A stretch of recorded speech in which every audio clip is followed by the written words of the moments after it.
शम्भवी wellness में आपका स्वागत है। मैं डॉक्टर अमिता पुरी एक बार फिर आप सबसे मुखातिब हूँ और हमारे साथ आज डॉक्टर रकीब हैं और ये बहुत ज़्यादा नार्सिसिस्टिक पर्सनालिटी डिसऑर्डर के बारे में हमसे बात करते रहते हैं, हमारे हॉस्पिटल में भी आते हैं और हमें बहुत सारी जानकारी भी देते रहते हैं। तो इनकी अवेयरनेस बहुत अच्छी है इस सब्जेक्ट के ऊपर। तो आई वुड लाइक सर आप अपने कुछ विचार रखिए कि नार्सिसिस्टिक पर्सनालिटी डिसऑर्डर किस तरह पूरे परिवार को तबाह कर देता है, क्योंकि ये तबाह करता है, तबाही मचाता है। तो आप बताइए सर। जी मैम, जैसे कि आप बताना है कि एक बड़ा अजीब व गरीब पर्सनालिटी है। एक चीज़ जैसे कि विल पीपुल अगर दिखता है तो भी लोग उससे बाउंड्री बना सकते हैं, क्योंकि हमारा constitution of India fundamental right है, मतलब एक्सप्लॉइट को अगर कोई करे तो आप उससे दूर रहें। लेकिन एक ऐसा ये है कि दिखते कुछ हैं, अंदर से कुछ होते हैं। अंदर से वो बहुत ज़्यादा तबाही करते हैं, लोगों का mental health, psychological health, emotional health, physical health बहुत तबाह कर देते हैं। इसका वायलेंस बहुत बहुत असर करता है। बहुत सारे मामलात में देखा जाता है कि जो नार्सिसिस्टिक आइदर वो पेरेंट्स भी हो सकते हैं, मतलब मेल भी हो सकता है, फीमेल भी हो सकता है। उनके अंदर में बाहरी जो है आइसबर्ग की तरह से ऊपर बहुत चार्मिंग होते हैं, करिश्मेटिक होते हैं, कॉन्फिडेंट होते हैं और केयरिंग होते हैं, सोशलेबल होते हैं, तो लोगों के साथ बहुत गहरा उसका रिलेशन होता है। और अंदर जो इमोशनली रिलेटेड होते हैं, आइदर अपनी माता या पिता या कहते हैं बेटा है या बेटी या पति या पत्नी या रिश्तेदार के लोग, उसका जीना जो है ना हराम कर देते हैं। और बहुत सारे इसमें देखा गया है कि बहुत सारी महिलाएं जो है अपने पति के नार्सिसिस्टिक पर्सनालिटी की वजह से अपना ज़िंदगी जीना छोड़ दी है। बहुत तरह की जो है ना क्या कहते हैं बीमारियों से ग्रस्त हो गई है। और एक ट्रॉमा बॉन्डिंग, यानी कि नार्सिसिस्टिक का एब्यूज़ में जो होता है कि जनरली जो होता है लोग ट्रॉमा बॉन्डेड हो जाते हैं, तो उससे वो बाउंड्री भी नहीं बना पाते हैं और एक मतलब अपने खिलाफ जो है ना आवाज़ को भी नहीं उठा पाते हैं। जनरली अगर किसी को भी अगर प्रताड़ित अगर किया जाए, आपको अगर एक्सप्लॉइट अगर किया जाता है तो उसके खिलाफ आपको आवाज़ उठानी है, उसके खिलाफ आपको जाकर के बात रखनी है। लेकिन ट्रॉमा बॉन्डिंग की वजह से वो बात भी नहीं रख पाते हैं, यानी घुट घुट करके पूरा ज़िंदगी ख़त्म कर देते हैं। बहुत सारे लोग ये भी बताते हैं कि जब सोचते हैं कि जब वो नार्सिसिस्टिक पर्सनालिटी के लोगों से जब निकलते हैं तो वो ये कहते हैं कि मैंने अपनी ज़िंदगी का बहुत ही गोल्डन पीरियड इसके साथ क्यों गुजारा, जब उसको समझ में आती है। तो अभी देखा जाता है कि जैसे कि बताते हैं सारे क्लिनिकल साइकोलॉजिस्ट वगैरह कि नार्सिसिस्टिक लोगों को ट्रीट नहीं किया जा सकता है, लेकिन जो उसके विक्टिम है, आइदर उसकी पत्नी है या उसका बेटा है या उसकी बेटी है, उसके रिश्तेदार हैं, तो उनको बचाया जा सकता है। तो बचाने के लिए लोगों को awareness, education is the more powerful weapon through which can change the world, Nelson Mandela साहब ने भी कहा था। तो लोगों को एजुकेट किया जाना चाहिए। जहाँ तक मैं समझ रहा हूँ जिस तरह से हम लोग खाना खाते हैं ज़रूरी है, उसी तरह से क्लिनिकल साइकोलॉजी के बारे में लोगों को एजुकेट किया जाए। और उसका बेनिफिट क्या होगा जितना जितना लोगों को एजुकेट करने से, क्योंकि ये तो सिर्फ जो परिवार में हो रही है एनपीडी वही झेल रहे हैं ना, बाकी लोगों को एजुकेट करने से क्या बेनिफिट्स होंगे? देखिए मैम, इसमें परिवार के अलावा जो नार्सिसिस्टिक लोग होते हैं वो परिवार से बाहर निकल जाने के बाद जिस माहौल में रहते हैं वहाँ भी लोगों का जीना हराम कर देते हैं। और किसी ने कहा था कि चैरिटी बिगिंस एट होम, और मैं कहता हूँ कि जितने भी फसादात हैं जनरली नार्सिसिस्टिक और एंटी सोशल में बदल जाते हैं, जो क्रिमिनल माइंड के हो जाते हैं, तो बाद में जाकर के वो बाहर भी उन्माद करते हैं। तो वो नार्सिसिस्टिक लोग बाहर किसी भी इसमें अगर ऑर्गेनाइजेशन में अगर हैं तो वहाँ भी लोगों का जीना हराम कर देते हैं, अपने सबऑर्डिनेट का जीना हराम कर देते हैं। अगर मान लेते हैं कोई नार्सिसिस्टिक है, किसी इंस्टीट्यूट का अगर हेड बन गया तो सब लोगों का जीना हराम कर देते हैं। और स्कूल में, कॉलेज में, यूनिवर्सिटी में, टीचर में, हर जगह एक मतलब वो अपना कहते हैं ना कि nature and signature can not be changed. तो यही रिलेशन आता है NEP 2020 का, यूनिवर्सल मॉरल वैल्यूज़। तो यहाँ पर जनरली क्या होता है कि वो नार्सिसिस्टिक पर्सनालिटी वाले होते हैं, दे आर पैथोलॉजिकल लायर्स, बहुत ज़्यादा झूठ बोलते हैं। दूसरा क्या होता है कि उसके दिल में हसद बहुत ज़्यादा होता है, उसके दिल में रिमोर्स नहीं होता है, रहम नाम की कोई चीज़ नहीं होती है। और ये सारा चीज़ लोग अगर सारे लोगों को अंदर में ये चीज़ इनकलकेट किया जाए, जैसे कि रिसेंटली ये देखा गया है कि आदमी यूनिवर्सल मॉरल वैल्यू से डिविएट कर रहा है। और दूसरी बात, जो सोशल मीडिया, इंटरनेट के आने की वजह से मशीन की तरह से बिहेव करने लगा है। तो nowadays human beings are becoming robots, और बिल्कुल आदमी की तरह से नहीं, दूसरा चीज़ की तरह से बिहेव कर रहा है। तो इस चीज़ के बारे में, जैसे कि वही चीज़ जिस तरह से हम लोग ABCD पढ़ते हैं और जिस तरह से वो जो कंपलसरी है, हमारा खाना है, पानी लेना है, सांस लेना है, मैं जहाँ तक समझता हूँ कि यूनिवर्सल मॉरल वैल्यूज़ के बारे में सब लोगों को सिर्फ बताना ही नहीं, उसमें अमल करना, और बल्कि इसमें मैम एजुकेशन के साथ साथ हम लोगों को एक आइडेंटिफाई करने के लिए कि इसका दिल साफ़ है कि नहीं है, कि इस बंदा का दिल में कितना क्या कहते हैं लालच है, कितना हसद है, कितना बुग़्ज़ है। सारा चीज़ दिल ही करता है। ये बंदा कितना झूठ बोलता है, कितना गिबत करता है, कितना चुगलखोरी करता है, ये कितना अहंकारी है, ये कितना हिंसा करता है। इन सारी चीज़ों के लिए भी हम लोगों को डेवलप करने की ज़रूरत है। जैसे कि एक चीज़ अभी है कि जो लोग झूठ बोलते हैं तो झूठ को पकड़ने के लिए नार्को टेस्ट या फिर पोलीग्राफिक टेस्ट या ब्रेन मैपिंग है। तो उसी तरह से दिल में इसी के लिए मैम, जैसे कि ह्यूमैनिटी को प्रमोट करने के लिए, मानवता को प्रमोट करने के लिए ये बहुत ज़रूरी है। अवेयरनेस के साथ साथ उसका मॉनिटरिंग भी, मॉनिटर करने के लिए नए नए रिसर्च भी डेवलप करने की ज़रूरत है, इंस्ट्रूमेंट भी डेवलप करने की ज़रूरत है। और एक एजुकेशन मतलब स्कूल कॉलेज यूनिवर्सिटी तक ही महदूद न रखा जाए, उसको मास एजुकेट भी कराया जाए। जैसे कि हर जिला में जिला विधिक प्राधिकरण की तरफ से लोगों को एजुकेट करने के लिए पंचायत लेवल, गांव लेवल तक पहुंचते हैं। तो एजुकेशन में इंडियन कॉन्स्टिट्यूशन वैल्यूज़, भारत के संविधान के बारे में ये बताया जाए, खासतौर से फंडामेंटल राइट्स और फंडामेंटल ड्यूटीज़। उसके अलावा मानवाधिकार के बारे में भी बताया जाए, महिलाओं के अधिकार के बारे में भी बताया जाए, और अच्छे स्वास्थ्य के बारे में भी। तो फिजिकल हेल्थ के बारे में लोग तो ज़्यादा अवेयर हैं, लेकिन उसके अलावा जो मेंटल हेल्थ है, साइकोलॉजिकल हेल्थ है, इमोशनल हेल्थ है और स्पिरिचुअल हेल्थ है, तो उसके बारे में भी मास लेवल पर मतलब एक लोगों को ये किया जाए। और आजकल तो क्या कहते हैं, सोशल मीडिया या इंटरनेट एक अच्छा माध्यम बन गया है अपनी बातों को पहुंचाने के लिए। पोस्ट कोविड लोग थोड़ा सा सोसाइटी से अलग हुए हैं, तो हम लोग क्या कहते हैं, इंटरनेट के माध्यम से भी, सोशल मीडिया के माध्यम से भी इन सारी चीज़ों को फैलाने की ज़रूरत है।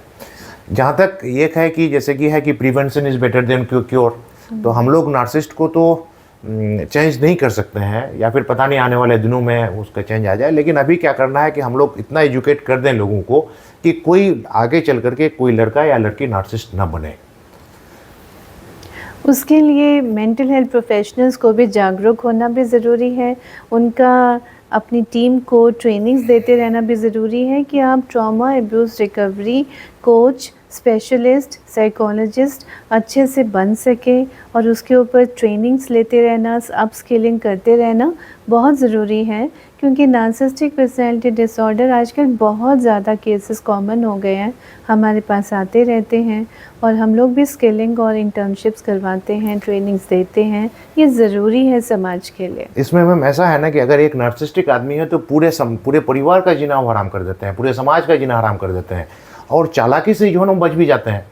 मतलब अगर देखा जाए तो हमारा देश का ज़्यादातर आबादी जो गांव में निवास करता है, गांव में 2-4-5 मतलब अगर मिल गए तो उसके बारे में बिल्कुल गांव वाले जो है ना अंदर से सब जानते हैं, परिवार के लोग हर अंदर से सब जानते हैं, लेकिन उन लोगों के दिलों में दहशत है, तो लोग जो है ना खामोशी इख्तियार कर लेते हैं। और प्लस वो इतने एक्सपर्ट होते हैं कि भाई पुलिस को भी कन्विंस करने में, और लोगों को, राजनीतिक लोगों को भी कन्विंस करने में, इवन के जो लॉयर्स को भी कन्विंस करने में, जजेस को भी कन्विंस करने में बहुत माहिर होते हैं। तो एक तरह से बिल्कुल कहना कि मतलब इतना बड़ा खतरनाक ये है कि मतलब वो पकड़ में भी नहीं आते हैं, नहीं आते हैं, डॉक्टरों की पकड़ में भी नहीं आते। हाँ, डॉक्टरों की भी पकड़ में नहीं आते हैं। मैं यूएस में भी जाती हूँ, वहाँ भी साइकियाट्रिस्ट या साइकोलॉजिस्ट बात करते हैं, तो वो भी सेम सिम्टम्स है, यही बात है, क्योंकि भैया बीमारी है तो भी डायग्नोसिस है तो सिम्टम्स भी तो सेम होंगे, चाहे वो इंडिया में हो, चाहे वो विदेश में किसी भी कोने में हो, यही सिम्टम्स। और मैम ये जो है हमारा सस्टेनेबल डेवलपमेंट गोल है यूनाइटेड नेशन का, 17 पॉइंट्स है, तो उसमें है पीस एंड जस्टिस। तो हमारा पीस एंड जस्टिस टारगेट को भी ये किया है। अगर हम हमारे देश में जितने भी जो पॉलिसी मेकर्स हैं, जो लॉ एग्जीक्यूटिव ये है, अगर हम एक इस कंसेप्ट को, यानी क्लिनिकल साइकोलॉजी के इस कंसेप्ट को और नार्सिसिस्टिक लोगों को अगर आइडेंटिफाई करने में अगर मदद करें, और उसको सरकार के तरफ से या क्या कहते हैं कानून के तरफ से सज़ा दिलाने में कामयाब अगर हो जाए, तो मेरे ख्याल से क्राइम बहुत हद तक कंट्रोल होगा। और ये सिर्फ इतना ही नहीं, वो लोग गांव समाज का ही माहौल ख़राब नहीं करते हैं। इंस्टीट्यूट में कोई स्कूल है, कोई कॉलेज है, कोई यूनिवर्सिटी है, वहाँ पर भी वो लोग अपना ये करते हैं। बहुत सारे बच्चे जो है ना यूनिवर्सिटी में जाकर के बदमाशी करते हैं, लड़ाई मार करते हैं, जिसकी वजह से एडमिनिस्ट्रेशन पर परेशान हो जाती है। तो अगर ये क्लिनिकल साइकोलॉजी का एक कंबाइंड ये कंसेप्ट अगर सारे चीज़ों में अगर ला दिया जाए, और उसके वजह से जो नार्सिसिस्टिक लोगों को एक्सपोज अगर किया जाए, तो मेरे ख्याल से शांति को हम लोग, न्याय को जो है ना कर सकते हैं। और जो नार्सिसिस्ट व्यक्ति है ना, हर नार्सिसिस्ट इतना क्रिमिनल नहीं होता, उसे भी सिंपैथी की ज़रूरत है, क्योंकि वो कहाँ से नार्सिसिस्ट बना, क्योंकि जब वो छोटा था तो उसके बचपन में उसे वो माहौल नहीं मिला जो उसे मिलना चाहिए, जो किसी भी बच्चे को मिलना चाहिए, जो उसका बर्थ राइट होता है। और वो प्रॉब्लम्स आते आते उसके दिमाग में वो ऐसा रूप ले लेते हैं कि बड़ा होते होते वो विद्रोही बन जाता है। तो ऐसे लोगों के साथ भी हमें थोड़ा सिंपैथी से पेश आना है, उनके भी पॉइंट्स को समझते हुए अपनी बाउंड्रीज़ को कैसे हमें ड्रॉ करते रहना है बार बार बार बार। ये एक हम जब थेरेपी में, काउंसलिंग में करते हैं ताकि फैमिली मेम्बर्स इस परेशानी से बच सकें। और समाज में भी, जैसे कई बार वर्क लाइफ में भी होता है, कोई फीमेल कार्ड प्ले करते हैं because they love to play the victim, या मेल्स जो होते हैं वो थोड़ा हरकत उनकी ठीक तरह से नहीं होती, वो गुस्से वाले होते हैं, कुछ भी कह देते हैं, उनके पास एम्पैथी का चिप ही मिसिंग होता है, कहते हैं कॉन्शियस का चिप ही मिसिंग होता है। तो ऐसे लोगों के साथ मेंटल हेल्थ प्रोफेशनल के साथ इंटरेक्शन करवाना ऑर्गेनाइजेशंस के लिए भी लाजमी बहुत ज़रूरी हो जाता है, ताकि उनकी भी काउंसलिंग या थेरेपी समय रहते हो सके, ताकि वो जितना प्रॉब्लम है वो ज़्यादा बढ़े ना, वो एक स्टैटिक हो जाए और फिर धीरे धीरे इम्प्रूवमेंट्स आने की भी संभावनाएं हो जाती हैं। इसीलिए राइट साइकोलॉजिस्ट जो इस क्षेत्र के स्पेशलिस्ट हैं, ट्रॉमा अब्यूज़ रिकवरी के स्पेशलिस्ट हैं, उनका टीम के साथ होना बहुत ज़रूरी हो जाता है, ताकि किसी भी टीम, चाहे वो ऑफिसेस के लिए हो, चाहे वो यूनिवर्सिटीज़ या इंस्टीट्यूट्स के साथ हो, ताकि अवेयरनेस बिल्डिंग में हेल्प करे।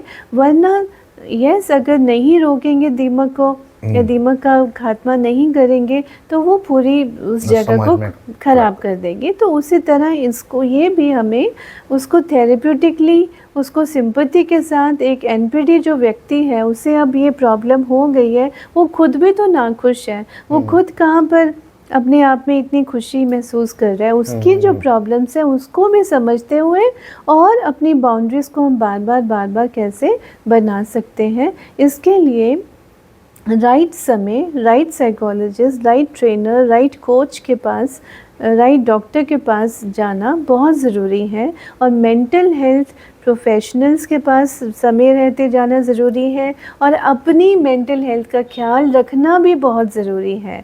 तो हमारा मैसेज आज के लिए यही है, जो भी लोग हमारे साथ जुड़े हैं। एक साथ जुड़ना चाहता हूँ, अगर हम लोग क्लिनिकल साइकोलॉजी को कुरिकुलम में कंपलसरी तौर पर, हाँ जी, मतलब स्कूल से ही बच्चे 9th-10th में अगर आते हैं, स्कूल आते हैं, स्कूल के बाद वो इंस्टीट्यूट में आते हैं, इसमें आते हैं, हर जगह कंपलसरी तौर पर एक सब्जेक्ट कर रख दिया जाए तो उससे भी कुछ फ़ायदा हो सकता है। तो अवेयरनेस बिल्डिंग एक बिहेवियरल साइंसेस का, जैसे Amity University, I know because I was there with them, कि वहाँ बीएस का सब्जेक्ट होता है बिहेवियर साइंसेस। आजकल काफ़ी करिकुलम चेंजेस आ रहे हैं, उसमें भी रिविजन ऑफ करिकुलम्स भी हो रहे हैं ट्रांजैक्शंस का, कि काफ़ी यूनिवर्सिटीज़ ये पॉइंट देती हैं कि आप एक माइनर, मेजर तो आपका मेन सब्जेक्ट है, माइनर आप अपनी साइकोलॉजी या किसी भी और विषय में अपनी चूज़ का कर सकते हैं।